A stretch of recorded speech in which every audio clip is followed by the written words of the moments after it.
Bonjour à tous, alors aujourd'hui on se retrouve à Porça Playa. Donc Porça Playa, c'est une petite localité à côté de Valencia qui est magnifique, charmante comme vous pouvez voir.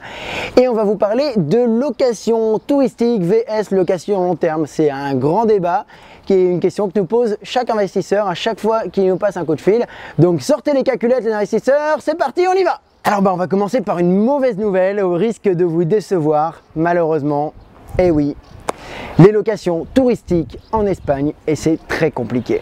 L'État espagnol bastonne les investisseurs, ou plutôt les locations touristiques, en apportant énormément de restrictions sur la zone géographique, l'étage de l'immeuble, le nombre de nuitées où on peut faire du Airbnb, donc vous êtes attaqué de toutes parts, donc attention, ça vole dans tous les sens.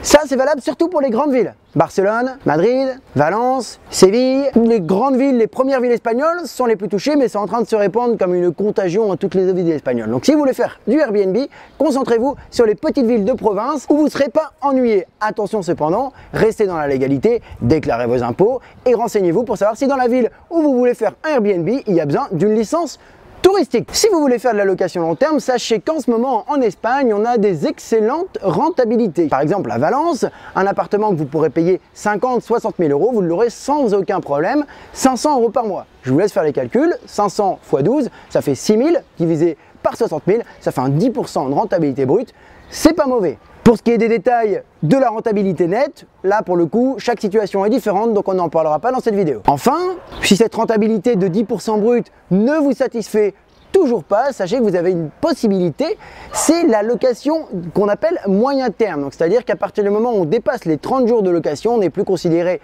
comme de la location touristique, mais comme de la location moyen terme. J'espère que cette vidéo vous a plu. N'hésitez pas à vous abonner à la page, à aller voir notre page Facebook, à nous suivre sur Instagram. Et puis si vous avez un projet d'achat, à nous passer un coup de fil, on sera ravis de vous aider.